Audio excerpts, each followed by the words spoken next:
Bonjour, quel privilège de t'accueillir dans ce moment d'étude de l'Évangile du jour avec l'Angélus. Merci de prendre ce temps, à la pause de midi, pour t'arrêter, ouvrir la Bible et laisser la parole de Dieu toucher ton cœur. Peut-être traverses-tu des moments où tu te demandes d'où je viens, quel est le sens de mon histoire, est-ce que tout cela a un but? Aujourd'hui, nous allons plonger ensemble dans la généalogie de Jésus et tu vas voir. Même ce passage qui semble d'abord n'être qu'une liste de noms porte un message puissant pour toi. Le thème central de cette lecture, c'est la fidélité de Dieu à travers les générations. Tu te demandes parfois si ta vie compte, si ton histoire personnelle, avec ses hauts et ses bas, ses blessures et ses joies, a vraiment du poids.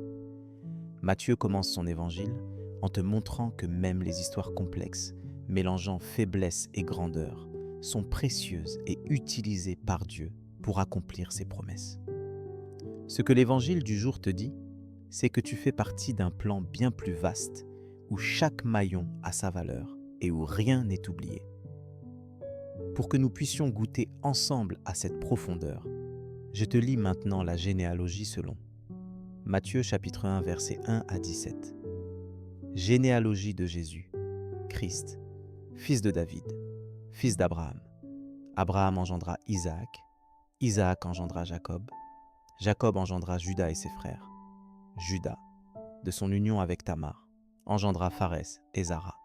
Pharès engendra Esrom, Esrom engendra Aram, Aram engendra Aminadab, Aminadab engendra Naassoné, Naassoné engendra Salmon, Salmon, de son union avec Rahab, engendra Bouz, Bouz, de son union avec Ruth, engendra Jobed, Jobed engendra Jessé, Jessé engendra le roi David.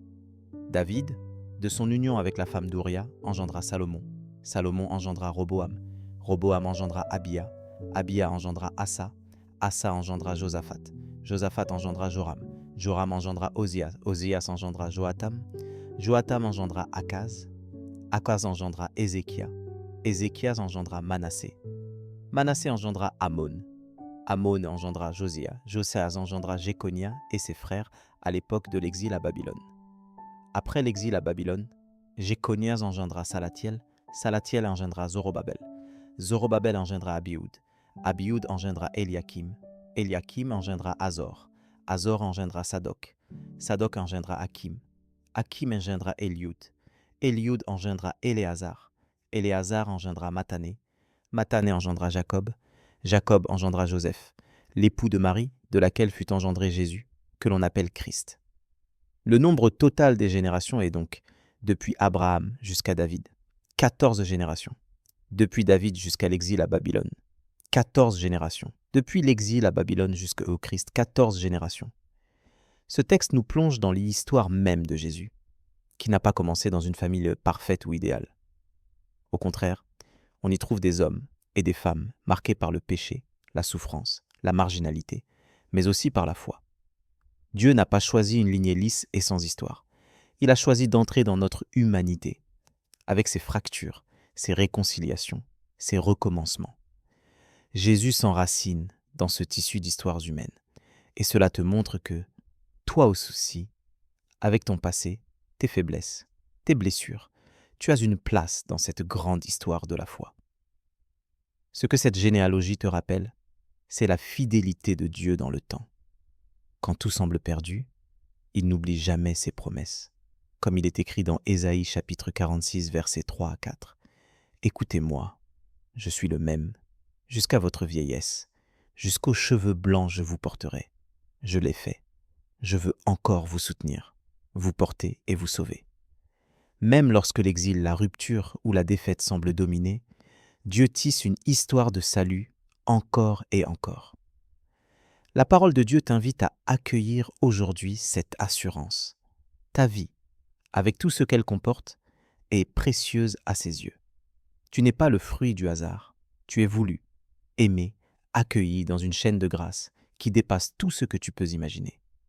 Comme Paul le dit dans Romains chapitre 8, verset 28, « Nous savons, du reste, que tout contribue au bien de ceux qui aiment Dieu, de ceux qui sont appelés selon son dessein. » Rien n'est perdu, Rien n'est inutile dans ce que tu traverses. Concrètement, comment vivre cela? Aujourd'hui, pourquoi ne pas prendre quelques minutes pour écrire ou méditer sur ta propre histoire, en laissant Dieu te montrer comment il a été présent à chaque étape? Demande-lui de t'ouvrir les yeux sur les moments où tu croyais être seul alors qu'il portait ton histoire. Cela rejoint ce que dit Psaume, chapitre 139, verset 16. Quand je n'étais qu'une masse informe, tes yeux me voyaient. Offre-lui chaque étape de ton histoire, même les plus douloureuses, et laisse-le t'apprendre à te voir comme il te voit.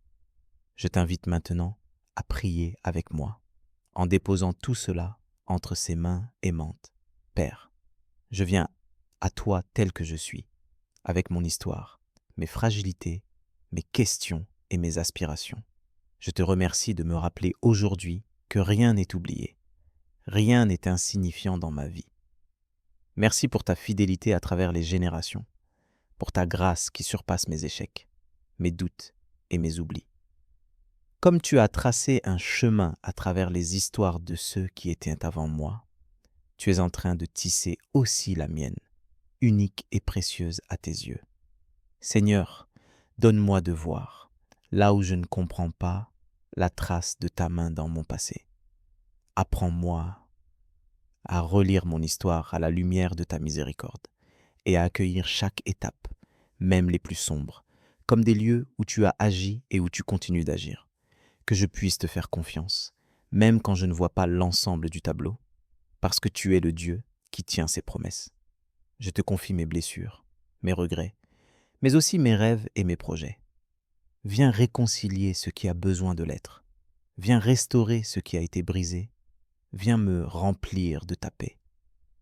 Donne-moi de vivre chaque jour dans la reconnaissance, en voyant comment tu es fidèle et comment tu utilises tout ce que je suis pour amener la vie, la joie et l'espérance.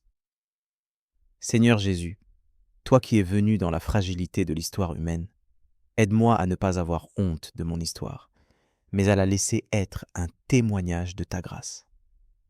Fais de moi un maillon de paix, un relais de ta lumière, dans ma famille, mon travail et partout où tu m'envoies. Que mon héritage à sa mesure puisse conduire d'autres à toi.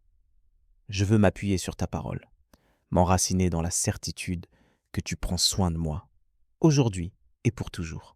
Donne-moi d'espérer même quand tout semble difficile, de persévérer même quand le doute m'assaillit, de croire que tu fais toutes choses nouvelles pour moi. Merci de m'aimer si fidèlement. Que chaque jour soit un pas de plus sur le chemin de la confiance, de l'abandon et de l'action de grâce. Merci pour la chaîne ininterrompue de ton amour, qui traverse les siècles et rejoint mon existence aujourd'hui. Je me confie à toi, Père, dans le nom de Jésus. Amen.